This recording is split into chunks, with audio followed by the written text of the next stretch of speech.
All right, welcome to the pod presented by Invesco QQQ. Week 3, gentlemen. Week 3. And look, we try to be honest with our audience. We try to encourage our audience. We try to provide relationship advice at times for our audience.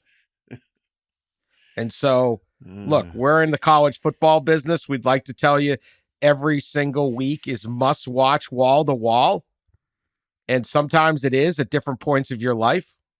Maybe you don't got a whole lot of things going on with whoever you'd like to be seeing in the world. Then you sit there and get really fired up to watch 14 hours on Saturday. But in the truth is, there's a lot of really interesting games this weekend, and we're going to get to them. This is the weekend. This is the weekend, gentlemen, and we found most of our listeners are gentlemen. The women, they get a little secret. I get to find a little secret touch here. That what we're doing. This is the weekend you say, hey, maybe we should go to the farmer's market on Saturday. Mm-hmm. How about that apple orchard? Are the apples ready to be picked yet? It might be early on the apples, but you know what? How about your chance to try it? You, me, and the kids, we go for a bike ride at the park early Saturday afternoon. This is your moment. If they're not really tuned in, you're not really missing a whole lot. The better games are at night. Some interesting games, mind you. But next week, you're going to want to be glued in. You got to buy your time right now. Punting is winning. Yes, this is a good week for a good strategic punt. Good strategic. You're facing basically a 3rd and 14 in terms of viewer interest. You're backed up on your own 22. Yeah, this is a good time. Punt, play defense, and win a little bit of PR battle with your rest of your family. Just be present. You know, you're not missing a whole lot. Now, a lot of times these are the weeks where all hell breaks loose, but you got to play your car. You got to play the cards dealt to you. This is that week. Yeah, you know what's happening this week. There's going to be like 5 upsets and crazy field stormings, and you're not helping. We're trying to keep our people in their relationships. We're not helping. I hope my wife doesn't listen to the pod. She's going to be like, "Wait, why aren't you still I thought we were going to go out on Saturday. I thought this what Dan said that this was the weekend to punt. Yeah, that's true. Aren't we going to punt? It's the last weekend in DC for the pool, basically. Let's go." I will say, Ross, Liz is his wife, who I've known for a long time, but I tweeted on August 19th that that was the last Saturday without college football until January, and she tweeted back, "Yay!" in all lowercase. I don't think she was really feeling it. Yes, the wife of a sports writer. There's your chance, Ross. This is your chance. Yeah. For all of you don't have any good ideas, cue up those Cialis commercials and see what they're doing in that. Yeah, there you go. The side-by-side tubs on a hillside. Yeah, the hot tub, the hot tub with the rose petals. Yes, hike a mountain, find 2 tubs, pretend the water's not cold because it's on top of a mountain, climb it. Figure out how to get 2 ceramic bathtubs on top of a mountain. Let's refinish some furniture together, hon. Let's go to the antique store and march around. And then you got to be really present. Those guys are really into it. Yeah. Like they're really excited. Not like, what am I doing up here on top of this mountain? Who the hell left this ratty old tub? This is disgusting. A bear has been in this tub more recently than a human. Okay.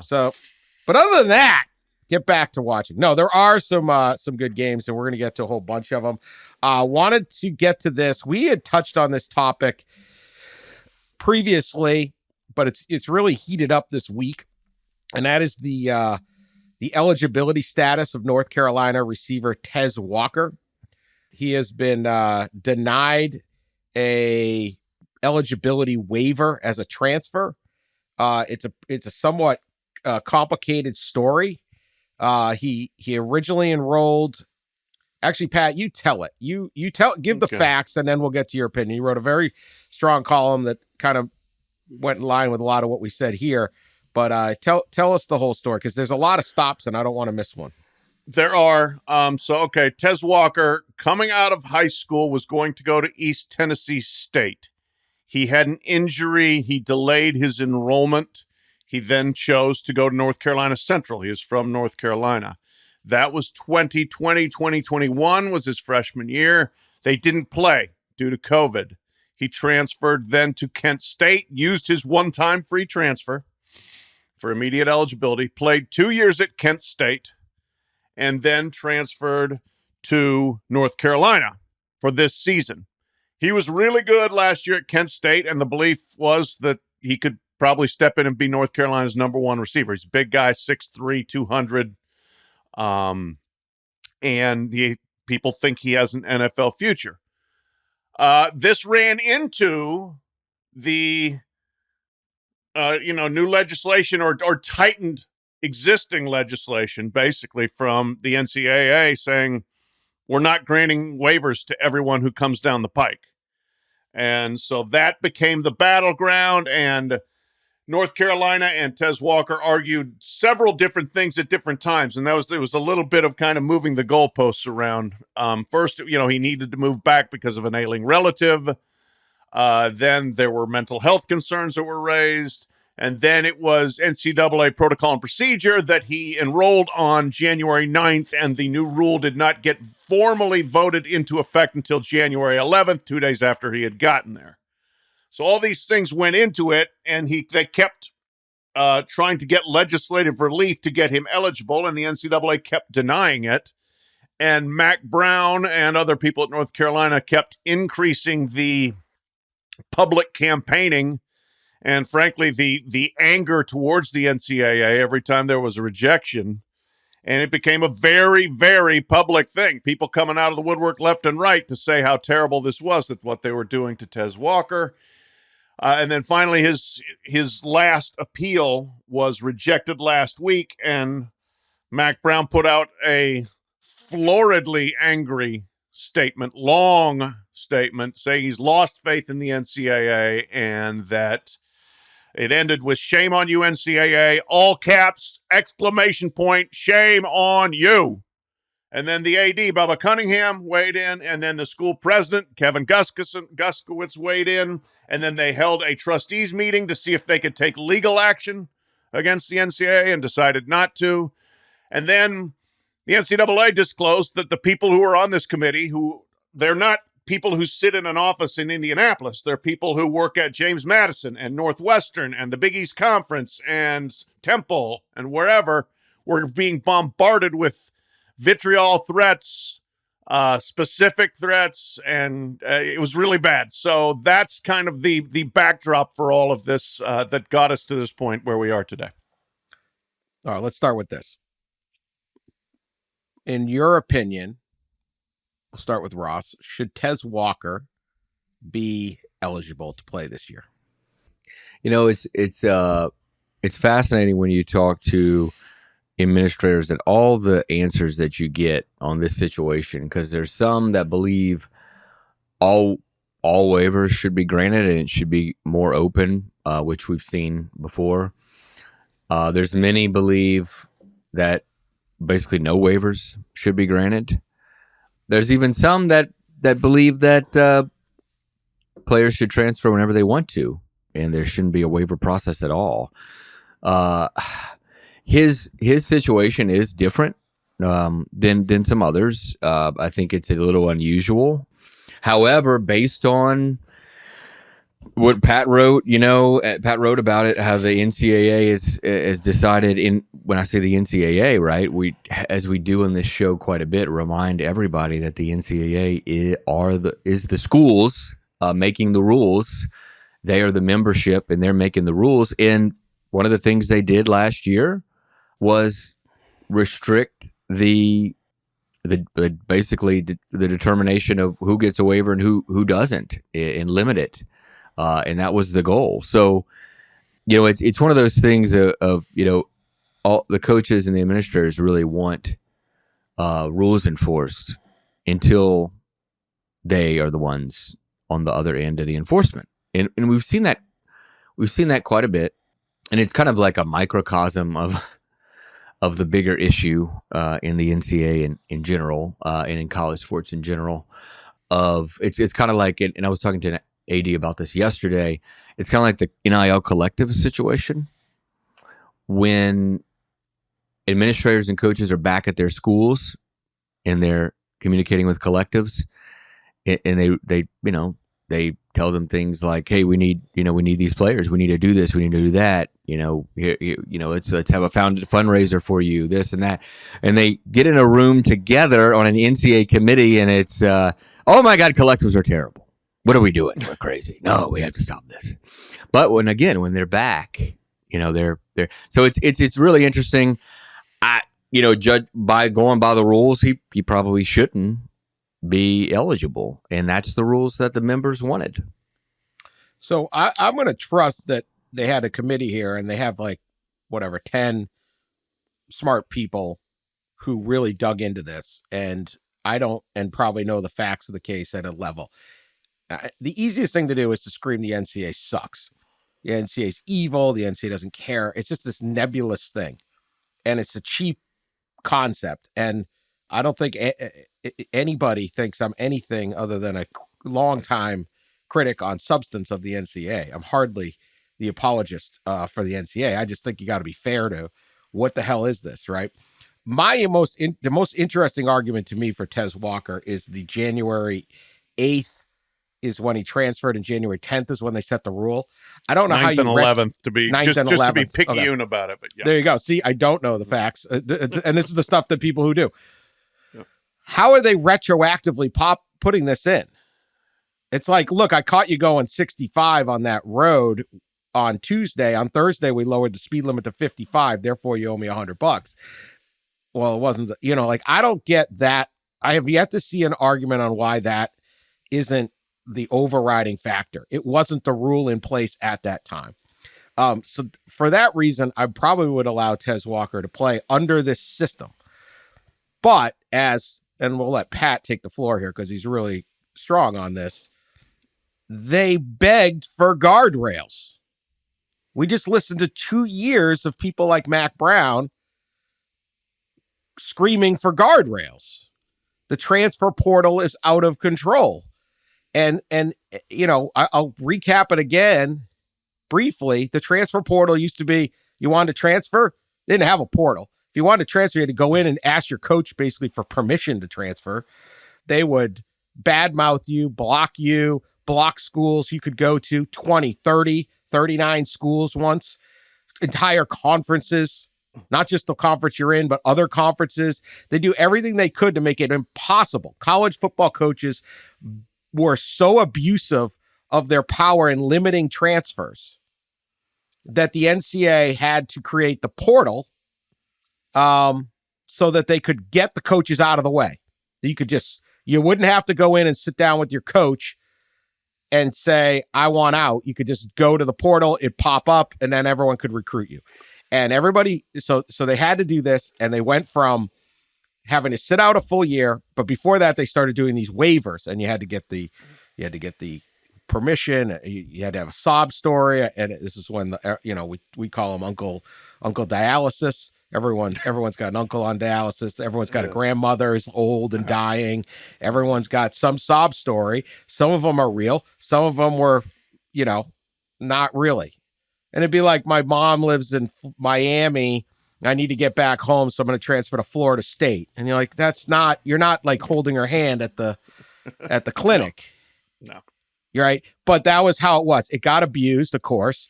Coaches schools encouraging these sob stories. So then they just said, hey, screw it. Everyone can transfer one time. Then they said anytime. Then everyone started screaming about that. And you literally have this from your column, Pat. Here's Mack Brown, July 2022 on the Greg McElroy on the radio or whatever, one of his shows. We have to have some guidelines. We have to have some guardrails. We just throw it out there. People are going to take advantage of the lack of rules. And that's kind of what happened to us. Then you had the transfer portal. It puts more pressure on them. And it goes on, right? They scream for guardrails. So now they come back, tighten the rules, and they have this committee. And these are well-meaning people you didn't get into college athletics just to screw college athletes, and now they're making a determination. I kind of disagree with the determination, or I have serious questions about it, and I really don't care. But now it's, you guys are evil. I mean, the hypocrisy of North Carolina on this is what troubled me originally on it, and troubles me now. Pat, I know you even have more on that. Yeah, well, in the column, I said Mack Brown has been Captain Guardrails. He has been maybe the loudest voice out there decrying everything that's going on in college football. NIL is terrible. Collectives are terrible. The transfer portal is terrible. Oh, wait, we need to get this receiver through the transfer portal. So can we please just have a heart and let my guy in, please? Look, as you said, it is a tough case. If they had ruled Walker eligible, I don't think people would have sat around and said, this is a gross miscarriage. He doesn't deserve it, blah, blah, blah, blah, blah. The one thing, Dan, in terms of the timing, and you're right, that there's 2 days between enrollment and formal voting of the rule. However, in August 2022, the Division I Board of Directors voted to tighten the waiver rules. Typical of the NCAA, it then takes 4 months for them to actually convene and have a vote. Yeah. So that's the lag time there. I like that. It's a loophole. But they knew it was coming. Everybody knew it was coming. Everyone knew it was coming, to Ross' point. What if they didn't vote for it? Until it's voted, it's not voted. Yeah. I mean, sure. Look, if you want to say they retrofit this and screwed this kid, that's an argument you can make. But the extent to which Carolina took this, and I will say this, and I've said this before on the podcast going back years, my ideal situation would be one-time free transfer, no waivers thereafter, period. There is no waiver committee. You don't even hear them. Nothing is going to change that rule. I don't care about just Uncle Dialysis. I don't care about this coach was mean to me. I don't care about that coach got fired. You can transfer, but you ain't going to play. You can transfer once and play immediately. Second time, no. Period. And that's where the NCAA gets itself into trouble here by even allowing the gray area. And boy, schools and their lawyers and their fans will jump into that gray area and push as hard as they can for whatever they can. And this is, as I said in the column, this is a tried and true playbook, what North Carolina did. They just took it to another level of, we are going to paint the NCAA as heartless and terrible. And look at this poor, great young man that they are keeping out of uniform this year. But they took it, again, further than I have ever seen a school take it before. And the guy doing the biggest pushing was one of the guys who has been decrying everything the most. And when it ends up with these people who volunteer for these committees being besieged by crazy-ass fans, that's when you got a problem. It's gone way too far.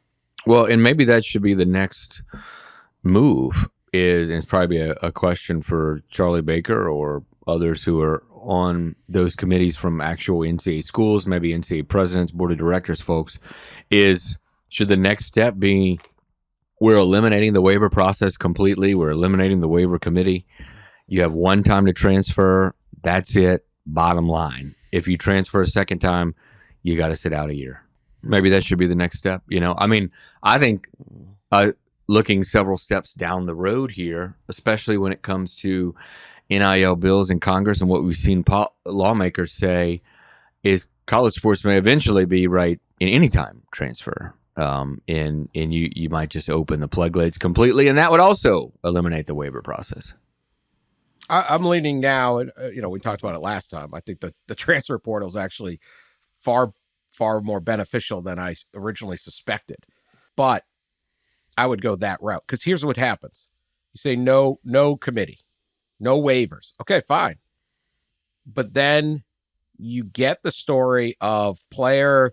He's got 3 younger sisters, and he's off at college, and he's going to be a first-round pick, but he needs to play. But then his parents get in a car wreck and die. Someone needs to come home and take care of the kids, and he wants to transfer back, and the school's 1 block from right, and everyone's, and then the NCAA goes, well, we don't have any way, and everyone's, you heartless. You can't win when you have to try to judge morality, and that's why it got so abused. Because you're like, I don't know, I mean, they were getting to the point where they're like, can we see mom's medical records? Does she really have cancer? Right. And it's like, this is crazy, right?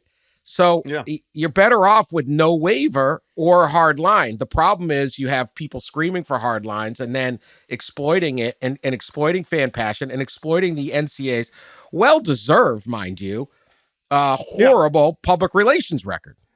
Yeah. No, I mean, look, the NCAA is the easiest, biggest target for a reason, because they've done a lot of really bad work over the years. Okay.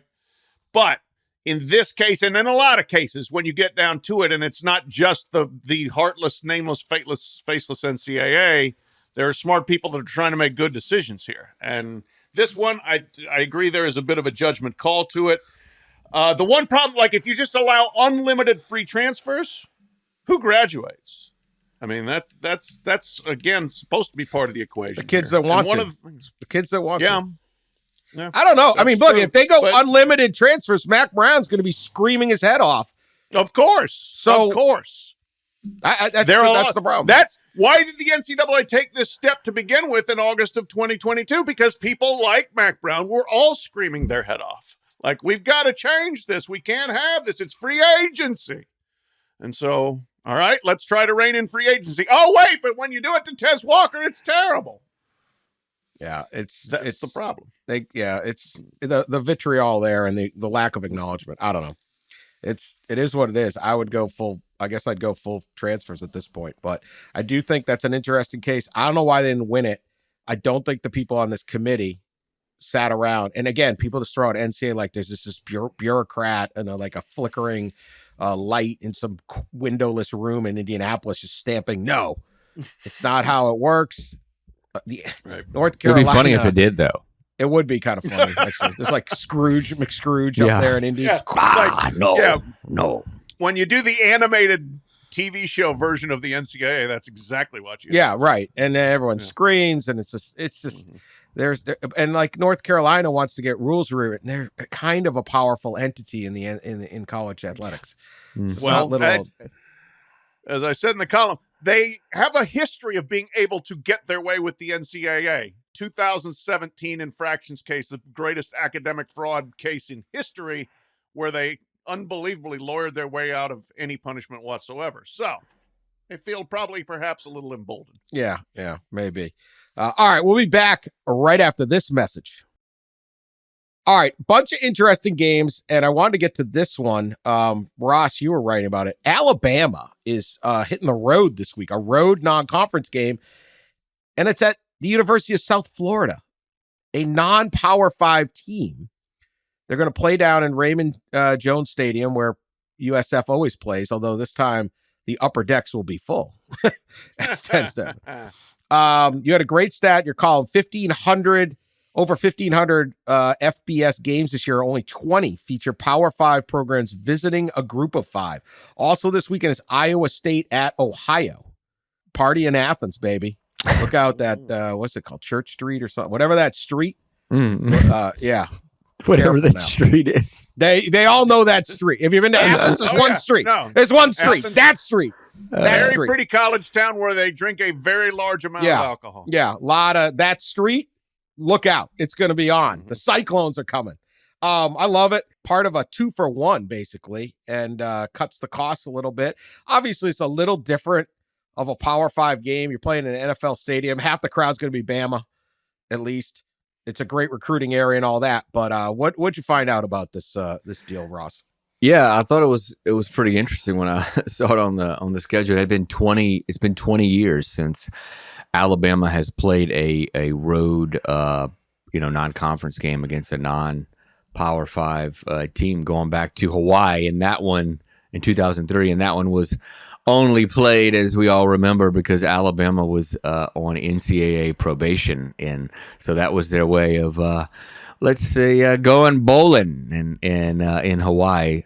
So yeah, it's been 20 years, and the question obviously is why? Like, why would Alabama do this? And I looked back at, I just took the 10 richest athletic departments reporting financial figures last year, and I looked back at each of the 10. So basically, the 10 powerhouse football programs, most of them, and looked back at when they have done something similar. Alabama, of course, is in that group, and when they have played a road game in 10 years, 10 teams, and there were, I think there were four. There were four games played like this, and 2 of the 4 were played in an NFL stadium. So that's a really big part of this, right? And it's why Greg Byrne from Alabama's AD said is one of the big reasons is as Dan said, you're in an NFL stadium.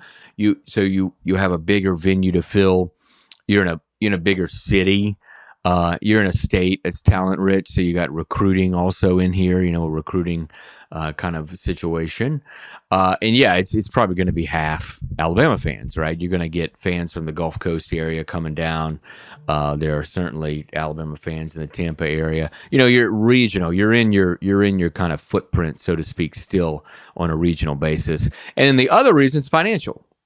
Usually, it costs anywhere from $1.5 million to $2 million for a buy game against a G5 team, for a Power 5 to buy a G5 team and get them to come to their stadium. It's usually, like I said, 1.5 to $2 million. And with this 2-for-1 deal, Alabama only will pay $1 million. It'll pay $1 million in the last year of the deal in 2026 when South Florida goes to Alabama. So this year, Alabama goes to South Florida. Next year, South Florida returns, and then you get South Florida returning again in 3 years. So it's a little cost-effective measure as well. And I think South Florida believes that's fair because Alabama, the powerhouse Alabama, right, is coming to your city, coming to your venue. They're gonna probably have pretty close to a sellout. As of Tuesday, they had like 4,000 tickets left. Raymond James seats about 70,000 or so. So they're gonna sell a lot more concessions, gonna sell a lot more beer, have a lot more hotel nights and all that stuff. So they see that as kind of a fair type of trade. But it is interesting. And oftentimes, as we've seen recently, specifically last year, this doesn't work out a lot of times for Power 5 teams who do this. We saw a lot of times we have these in the ACC. The ACC probably does them more than any other league. We saw 3 specific ones in the ACC last year. North Carolina went to App State. I think that was a 2-for-1 as well. NC State went to East Carolina. And then there's one more that I'm missing. Virginia Tech at Old Dominion. That's right. Virginia Tech at Old Dominion. Virginia Tech lost. And North Carolina State barely won, I think, on a last-minute, maybe missed field goal against the field goal or extra point by ECU. Yeah. And then of course North Carolina barely survived 63-61 against App State. So I don't expect this one to be as close as I wrote in that story. You got a first-year coach. He's got a new roster. Alex Golesh, former offensive coordinator at Tennessee. He himself has actually a really interesting story. He's born in Moscow. He's from Russia. It's pretty interesting. But it's an intriguing game. And for South Florida, you not only get powerhouse Alabama, you get a primetime TV slot, ABC at 3:30. Yeah, it's like Alabama likes to play those neutral site games a lot of times to start the season in Orlando or in Atlanta or in Dallas. Well, those are good recruiting areas. So let's go show up, and we know our fans are going to come. And this is similar. It's technically a road game, but you're going to have at least half the crowd, and you're in a place where you want to recruit. So to me, it's not quite the same as a neutral site, but it's going to be close to it. And so this makes sense if you're Alabama to do it. Huge opportunity for Alex Golesh. I don't know if they're going to win the game, but you keep it close. But how about the number of recruits you can get? You're a first-year coach at a struggling program. You put out that, hey, would you like to come to a UCF game to all the kids in Florida? And they're like, we're playing Alabama. I'll come watch Alabama, but I'm your recruit. Like, I'm on your sideline. Alabama can't talk to them, but you can. So kind of interesting. Like, you're going to get a whole bunch of unofficial visits of people saying, hey, free tickets to the Alabama game. And maybe they like USF also. So, good. I like it. Good concept. Interesting. Some of the Instagram stories of the Alabama players the night before meal or the meal before they travel, or some meal this week. I'm sorry. Some meal on the trading table was a cooked gator. They were eating someone cooked a whole gator and then put it on their trading table. And you could like eat, like, you know how you go to like those pig roasts and you just kind of pluck it was like that. Now, obviously there are gators in Tampa area and the gators are Florida, but USF is the bulls. So they should have a big cow. They could have just had a steak. I don't really know what's going on with that. Yeah. But anyway, I like this. Alabama's interesting. It's my understanding they're a national program, and a little like Notre Dame back in the day. They want to go all over the country and spread the Alabama brand. They're starting to get all their students from all over the country. Right. They have games at Wisconsin. They were going to play Oklahoma. Now it's a SEC game. They're going to West Virginia. They're going to Notre Dame. They're going to Boston College and Virginia Tech. Oklahoma State, I think Minnesota. Yeah, Minnesota. They're going Minnesota, to West Virginia. They're playing 2 Power 5 teams most years, and they are getting out on the road. Ohio State, 2020. This is all between now and 34. Nick Saban probably not coaching those teams, but Alabama kind of extending its national brand by taking, because all those it's very interesting. Those are all programs that don't always, not all of them, Ohio State, Notre Dame, even Wisconsin, but like Bama shows up in Minnesota or Boston, it's going to be a huge deal in those markets. Yeah. Really games. So that I find that kind of cool. Yeah. It is. No, I mean, look, there's a lot of programs that just aren't willing to do that. And Arizona Alabama's, too. Yeah. And Georgia Tech. They're getting after it. Go ahead. Yeah. Yep, doing it up. All right. Sorry to cut you off. There were more games than I even thought. They're good work. All right. Item that got a little attention, people got fired up. Paul Finebaum, our friend Paul Finebaum at SEC Network and ESPN, and of course Alabama legend, kind of viewed as the spokesperson for the SEC, which I'm sure the SEC just loves. Mm-hmm. He is not. He is not. Although we love you, Paul. He stated that he put out on a show, FSU or some show. Was it on the? Well, he was on. It was on the Audible, I think, on the Athletic. Yeah. Okay, and he said FSU, Florida State, is not at the top of the SEC expansion wish list. Now, this has been reported before, and I think we've suggested it also, but for what we're hearing, but it because it's Finebaum, it created a big stir, and Florida State fans are not too happy about this because they are waiting for their chance to join the SEC. But in the next round of conference realignment, do you agree with Paul Finebaum that FSU is not the top choice, Pat? Yeah, I do. I mean, it's from everything I have heard and gathered, they would rather add flagship schools in different states that they don't already have a presence in, and add those TV markets. North Carolina, which I believe is the 10th most populous state in the country, the University of North Carolina, University of Virginia, next state up the seaboard, and also still contiguous with the SEC footprint. I think those two would be ahead of Florida State, which would be running against headwinds from the University of Florida, long time and influential SEC member. So things change. You never know. But as of right now, I don't think Florida State would be in a position to just say, we're ready, SEC, so bring us in. Yeah, this is something that's, especially in the last year or so, given the realignment in all this and in the consolidation of brands and stuff, it's been talked about quite a bit about, hey, what were the most attractive options for the SEC and the Big Ten in the ACC. And in fact, when I was working for Pat's outlet back in May, wrote a kind of realignment story, and one of the sections was about how the SEC would probably prefer North Carolina and Virginia over some of the others in that league. And it's very simple, as Pat mentioned. Number one, when a league has a school in a state, it gets what they call, I think it's network shares, extra network shares. That's additional revenue, I believe, and they don't have a school in the state of North Carolina. They don't have a school SEC in the state of Virginia. So those would be new states, new additional revenue, new money.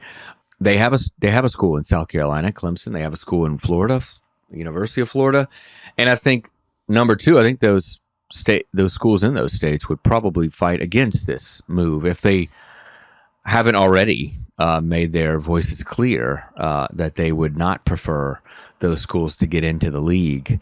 So yeah, this is not a real surprise. I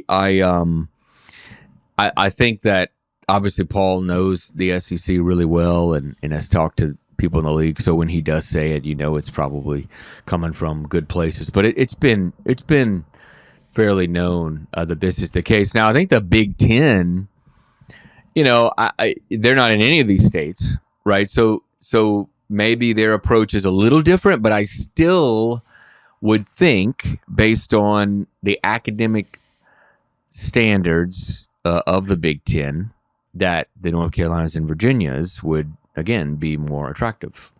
100% on that. Florida State is not the top of the Big Ten list as of now, and what I'm hearing in the buzz.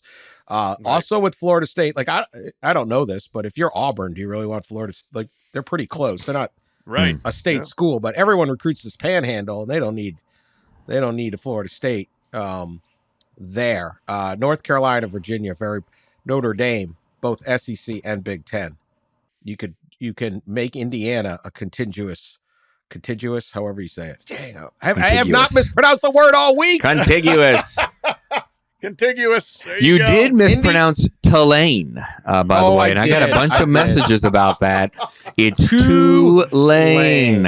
Tulane. Okay, I'm sorry. I did mispronounce. Two mistakes. Tulane. Anyway, Indiana does touch Kentucky, so somehow Northern Indiana you could make it work. Mm-hmm. Yeah, I don't know. We'll see. All right. Sorry.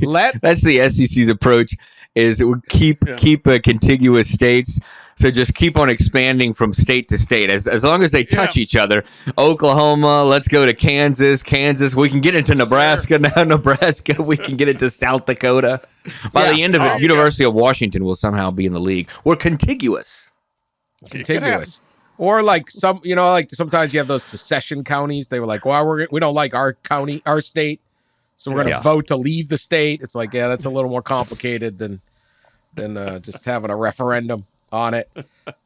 All right, quickly before we pick games, what game this weekend, because there are a bunch of interesting ones, are you most interested in seeing? I mean, there's a bunch of rivalry games where you don't have two ranked teams, but they could be, they're not that bad. I mean, K-State, Missouri, BYU visits Arkansas. I don't know. There's a bunch of good games. South Carolina, Georgia hosts South Carolina. What game are you interested in seeing this weekend? Pat? I'm going to zig a little bit. You mentioned it, actually, and say Kansas State, Missouri for a couple of reasons. One, this will be, as of now, the SEC's last chance to play a ranked non-conference opponent until the end of the year when Florida plays Florida State, South Carolina plays Clemson, and presumably those are ranked. Kentucky, Louisville may be ranked, who knows. But K-State 15, Missouri an unimpressive 2-0, and let's just say the SEC has had a craptastic non-conference run so far. They need some quality wins to reestablish itself as, the big boss of the block, and they have not had them. So Kansas State comes in. I think they're the better team. Missouri is at home. Missouri lost in Manhattan, I believe, last year and kind of set the die for where both those schools were going. Eli Drinkwitz could use some good wins. He's been just a 500 guy. His team has really been mediocre so far this year in beating Middle Tennessee and I think like South Dakota. So it's a game the SEC will be watching and Missouri fans will certainly have an interest in.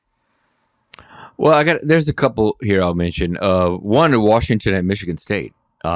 Michigan State, obviously first game without Mel Tucker. You got the interim coach in there. Mark Antonio is back as a special assistant, and you're hosting arguably a top 5 team. Washington has looked incredibly good. Michael Penix has looked amazing. Now carried everything from last year, it seems like, over into this season, and this is their first real test. Washington, they hosted Boise and played, I believe, in FCS maybe last week, and so this is kind of their first real big test on the road at a Big Ten team. And then hold Pitt on. at West Virginia. We're doing this mispronunciation. You mispronounce Michael Penix first syllable, and considering they're playing Michigan State, you do not say it in a Dan. Come on, man. Get your mind out of the Chopping gutter. wood. 36 What did I minutes. say? Chopping wood. Penix. Pen. Not. Oh, I said, oh. Oh yeah. Yeah. So hey, at least Tulane over Tulane is not. Let's just considering Mel Tucker was in that paragraph you just said. Not pen. Writing a pen. Okay. Back to your regularly scheduled. Yeah. Thank you, Dan, for that correction. Michael Penix will be making a trip to Michigan State. All right. Well, real quick, the Brawl is happening. Yeah. Pitt at West Virginia, the Brawl. And this one seems big, certainly for one of the coaches, but probably for both of them. I mean, Neil Brown at West Virginia really needs this game. As far as his job stability, it feels like this is one that he really needs to win. And the same on the other side, Pat Narduzzi, we talked about his candidacy for the Michigan State job. Well, it's games like this, you need a win to get jobs like that, maybe. So, big one. The Brawl's always got some craziness to it. I covered the one last year in Pittsburgh. This one's in Morgantown. It'll be crazy and rowdy, and I believe it's a night game. So look out. Quick football note for you there on Michigan State, Wisconsin. I'm sorry, Michigan State, Washington. Michigan State has yet to give up a play of 30 yards or longer this season, one of just 6 teams that has not done that. Washington leads the nation, plays 20-plus longer in the air. They are vertical in the passing game. So that's going to be an interesting matchup of who gets their way there. Can Michigan State limit the big plays, or can Washington get them? I'm not. Penix. I don't think we're not picking that game. Right. And that is, to me, is a little bit of a fentanyl game. Like, I don't know what Michigan State's going to do. The one thing we can all agree, don't touch fentanyl. That one holds up to me. On the Backyard Brawl, I came across this story this week. The 1994 Backyard Brawl was at Pitt, and they had a public address announcer named Don Ireland, who I guess used to be pretty colorful in his public address announcing duties. And he did a couple messages during the game. He said, the owner of a tractor, or he said someone left their lights on in the parking lot. It's so the owner of a tractor with West Virginia license plate EIEIO, please report to the parking lot. Yeah. Okay. Later, he said, fans are not permitted to smoke inside Pitt Stadium. That includes cigarettes, cigars, and corncob pipes. Oh, my. Yeah. Oh, my. Yeah. No love lost. He was fired. Canceled. He was canceled back in 94. Yeah. He was fired for that. It's the end of Don Ireland's career as a good Pitt run. Went out with a bang there. With My a bang. God. Yeah. I don't know. But yeah, that's the kind of vitriol. Even the public address announcers getting in on it. Poor West Virginia, man. Yeah. I'll tell you the one I'm really interested in is LSU at Mississippi State.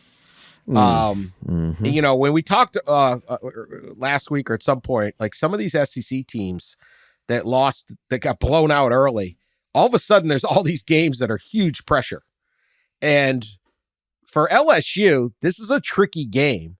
It's at 11 a.m. in Starkville. Zach Arnett's defense is good.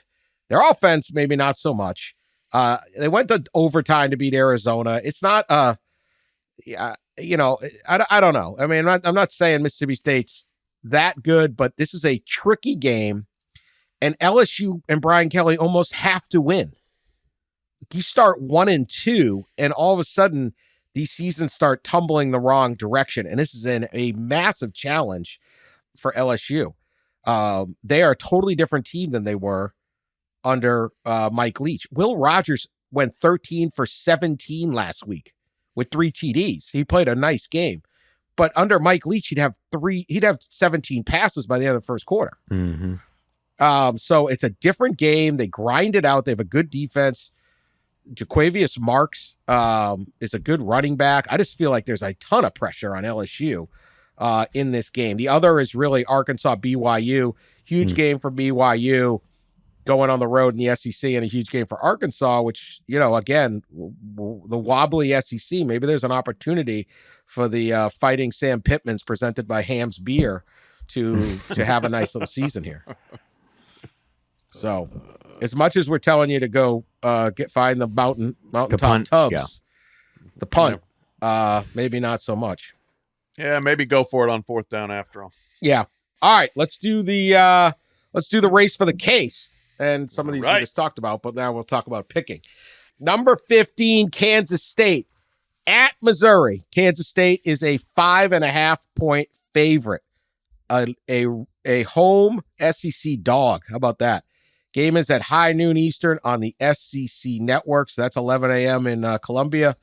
Pat Forde, how's your alma mater going to handle this? Not well. I'm not saying. I think Kansas State wins and covers. Missouri offense is very pedestrian so far. They are 12th in the SEC in yards. They've got quarterbacks who are just guys, basically. Running game, similarly, just kind of pedestrian. Kansas State, I just think, is an all-around better program that's been well put together, has showed they can play in difficult settings. They will be ready for the game. And I think K-State wins and covers the number on the road. Yeah, I'm 5.5. I'm surprised this line is as low as that. I mean, people are picking Kansas State to maybe make the CFP. Pretty strong team. There you go. I think they've won like 7 of their last 8 games or something like that. Kansas State going back to last year, and the loss is the bowl game to Alabama last season. So they've been on a tear here. I think it's 6 of 7. They've won their last 6 of 7. So yeah, give me Kansas State to cover the 5.5 in Columbia. Sean? Yeah, I think Will Howard's a dude, and Chris Kleiman has this team rolling. They do not. I think that Kansas State is just seeing Missouri as another day at the office, and Missouri is putting a little too much pressure on themselves to say, "Oh gosh, we have to beat KSU if we want to do anything with our season." So I am taking Kansas State to win and cover. Every man a Wildcat. We're gonna sweep through on this. I'd like to be a lone Missouri Tiger. Sorry, Eli, but I can't do it. I picked K-State to go to the playoff. My picks are always so sound. There's no way I could back off of it at this point. All right. We have number 14, LSU at Mississippi State. We said heading to Stark Vegas. Game is at noon on ESPN, 11 a.m. in Starkville. That's a lot of cowbell real early. LSU, again, our odds are from BetMGM. BetMGM. Sorry, I was supposed to say that earlier, I think. I don't know. But anyway, BetMGM. Said it. LSU is giving 10. So Mississippi State is a home dog by 10. How is your alma mater going to handle being the home dog, Ross? Better than Pat's, I think. Better than Pat's. I do. I have faith in Zach Arnett's defense, and the second half of the Florida State LSU game, the Tigers just didn't look great, and it gives me doubts about them a little bit. So I just like I figured Kansas State would be more of a favorite than 5.5. I figured that LSU wouldn't be as big of a favorite as 10 on the road at Mississippi State. So give me Mississippi State to cover the 10. This when feels like a down to the wire. Yeah, I'm going to go with the bullies as well there, Klanger. I think the defensive back issues that we saw against Florida State could also rear their head here. If you can exploit that secondary a little bit and get the Mississippi State passing game cranked up, I think they're at least in the game. I would expect LSU to still win, but it feels like a touchdown game that probably goes late before it's decided.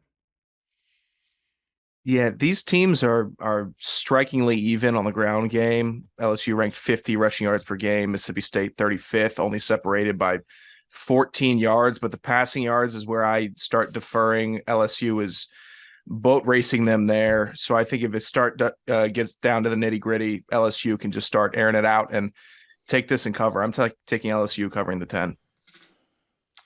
10's too much for me on this, and I feel like I might regret it, but it's too many points. I don't know the LSU offenses. Obviously, they probably worked a few things out against Grambling, 72 points, but I'm going to take Mississippi State. I like the defense, and I like their ability to grind out some clock. 10 points is too much, so I'm going to take Mississippi State. All right, number 11, Tennessee at Florida. Man, this used to be a huge game.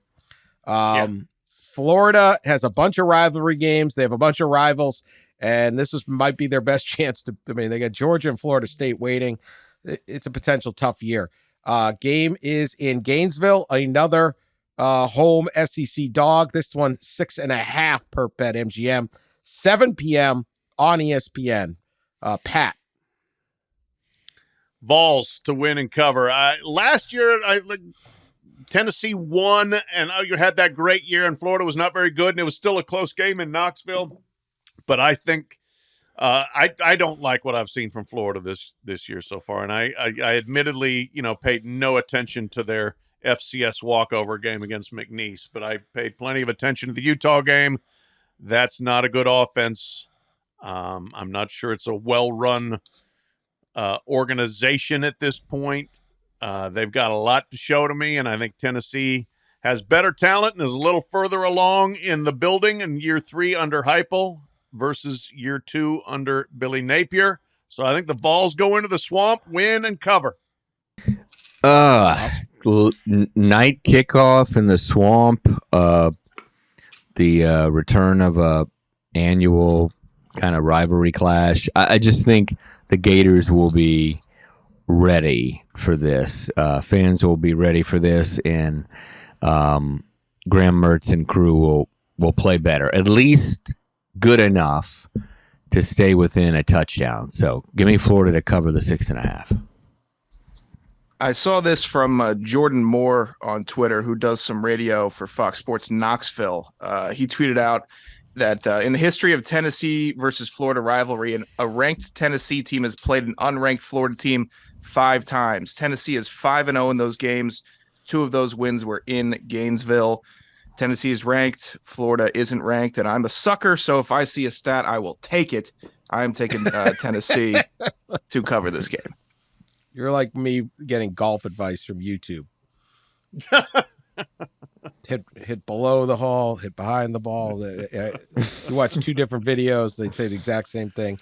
Everyone's an expert. I'm a sucker for it. I'm going to take Tennessee here. I think Joe Milton III is going to have a big game. I do not like this. I'm not loving the Gators. So Milton has not totally aired it out yet, but I think this is going to be his game. I think they can cover 6.5. It's a little scary. These numbers are scary. All right. Next one is BYU. Oh, actually, no, wait. Pitt at West Virginia, the backyard brawl. West Virginia was an underdog. Now they're a favorite. They're giving one at home, 7:30 p.m. on ABC. We'll see if the West Virginia public address announcer gets some revenge from 1994 and Don Ireland making cracks about corncob pipes. You ever seen a corncob pipe? I've never seen a corncob pipe. I don't think I've ever seen one. I knew a guy who smoked a pipe when I was a kid. It was pretty good. It's funny. Good. I'm actually wearing an Appalachian State shirt that I bought when I was in Boone last year, and they do have their Mountaineer mascot guy with a corncob pipe in his mouth. There you go. Take it with pride. How is it now. insulting to you'd smoke a corncob? I would like a corncob pipe. Don't send me one. I'm just saying, give it a shot. All right, put it in there and I'll smoke it. Put it in your first? corncob pipe and smoke it. God, we're off the rails. All right, who knows backyard brawl. The brawl, man. Nobody just walks up into Mountaineer Field at night and wins, man. Except if you're Pitt and you're actually a a lot of teams underdog. Yeah, except if you're Pitt and you're a 3-touchdown underdog in 2000. What was it? 2011? 07? 2007 and ruin and dash the championship hopes of the Mountaineers. McCoy. I mean, they did have some players on that team. They did. Yeah. Yeah. Dave Wannstedt. Yep. So I'm gonna go West Virginia to win outright and cover the 1 or 1.5, whatever it is. This is a big one for Neil Brown, and maybe this gets them rolling. I was at the Brawl last year in Pittsburgh where West Virginia really outplayed Pitt. Should have won the game, and then wild plays at the end. That was just one of the craziest last few minutes of a game that I've seen in a while. So give me the Mountaineers to close this one out at home. No, I'm taking the Panthers here. Pitt did what they do. They dumped their one early game. They play like crap last week against Cincinnati. If you go back and look in recent years, they have one game like that every year as a favorite. They inexplicably lose, and then they turn around and generally play better. And I think they will play better than what we saw against Cincinnati. I think they're a better team and a better program. So I'm going to take the Panthers with especially getting points. Give me the point or 1.5 or whatever the heck it is, and I'll go with it. The backyard brawl reminds me of the Montgomery Brawl. And if one of these teams were to pick up a chair and use it, it would be West Virginia. And we knew how that brawl turned out. I am going with the Mountaineers to cover this game. See if G-Mac Cash does a song about this one.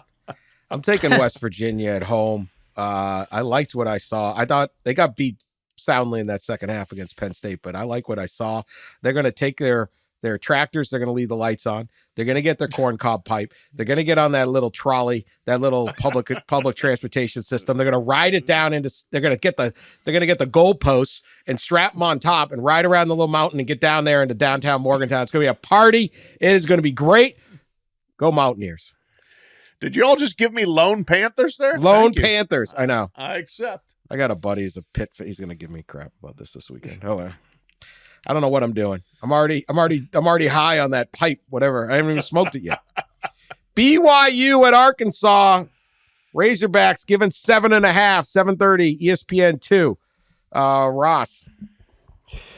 Yeah, this is a really intriguing one, and I missed it earlier this week. I know we touched on it a little bit today, but I don't know what to do with this one. And I like Arkansas, but a touchdown seems like a lot. They're not. I feel like they're not as strong as the Arkansas team we've seen in the past. I don't know, this one feels like it's going to be pretty close. Slovis, right, is playing for BYU now. It's hard to keep track of where the quarterbacks are. I know. It's crazy. I think that they're going to keep it close enough. Certainly closer than 7. So, give me the Cougars in a kind of an odd game here, going to Fayetteville and keeping it tight at least.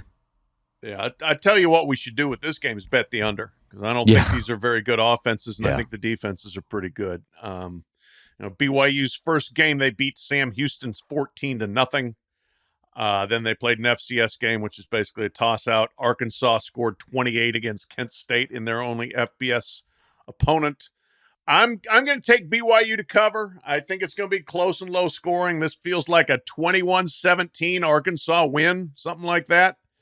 The Arkansas weapons really haven't fired too well. KJ Jefferson's played pretty well, but the running back, Raheem Sanders, hasn't gotten going. They've been playing a bunch of guys by committee. Sanders actually only played one game. He got hurt, I think, and then didn't play against Kent State, so we don't know. I'm not sure what his status is here, but I'll take BYU to cover the number. I hate this game. I know that's ironic. I picked it, but Yeah, you choose these Both games. What are you doing? Yeah, I know. I don't know what I'm doing. That's pretty much both- the yeah. ethos of the show. Yeah. I don't know what I'm doing is yes, that's our calling card. Arkansas, at least right now, appears like they can run the rock. BYU has shown no life in the ground game. Both defenses have done good with points against. So I'll take a flyer on Arkansas in this game, and I will pick better games next week. I'm counting on KJ Jefferson. I'll take Arkansas here. All right, lock of the week. Who's got one? Yep. Pat? I got ready? one. Okay. Yep.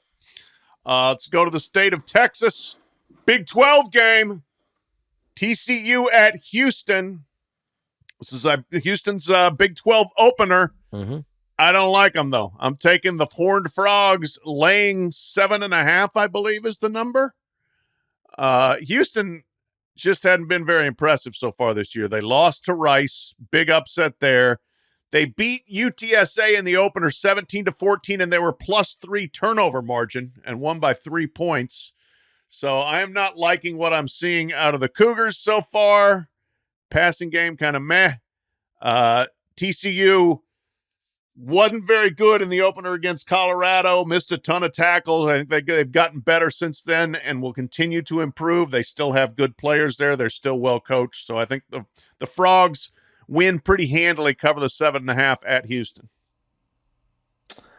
I think my quote locks of the week are 0-2. So I'm going to pull a Costanza and do the opposite. Oh, okay. So I picked a game, right, in my mind. But, I'm like, no, let me go to the what I think might be the worst game to take. The worst game because, the opposite, the Costanza. So Arizona is a 17.5 point favorite at home against UTEP. So just help me out, Arizona and Jedfish, and don't drop me to 0-3. So give me Arizona to cover at home against the Miners and somehow win by at least 18. Miners were hot garbage last week as Dan Wetzel's lock of the week. So Yeah, didn't go so well. I screwed that joke up. I should have never picked them. But whatever. Go Miners. All right, Sean. Yeah, I have I'm going with Craig Bowl taking the Wyoming Cowboys into Austin, Texas, and continuing their devastation over the state. They took down Texas Tech. Wyoming getting 29.5. That's too much. Wyoming's too good. I'm going with the Cowboys to cover that big spread. Get ready, Texas. I like that pick because I think Texas could come in a little flat after the big win in Tuscaloosa.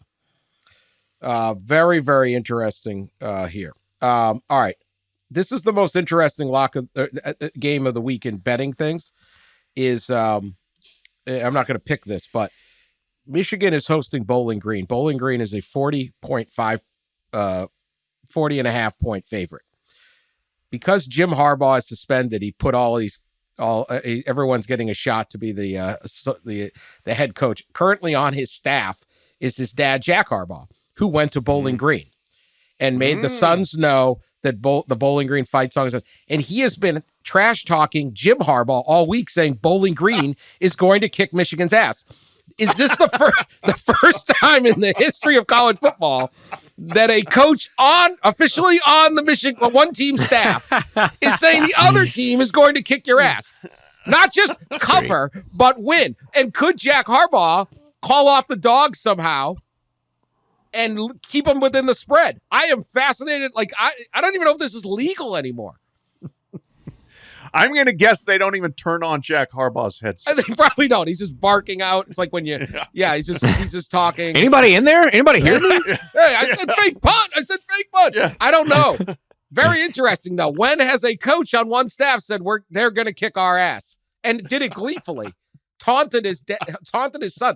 I don't even know what's going on in Michigan. Anyway, not the game I'm going to pick. Iowa is hosting Western Michigan. The spread is Iowa giving 28.5 points. Ooh. Is this a Haven't trick scored question? 28 yet. Is this a trick question? Are they trolling us in Vegas? The whole season is about, can Iowa score 25 points in a game? 2 straight weeks. Haven't done it. 24-20.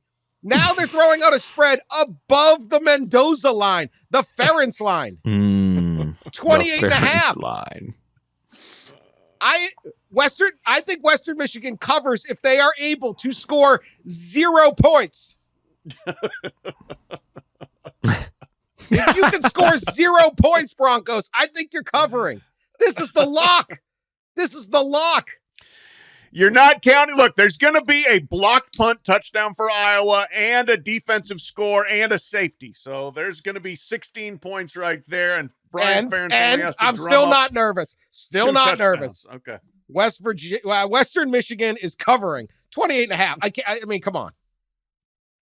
Taking it. That's our race. Okay. I know the show has gone long.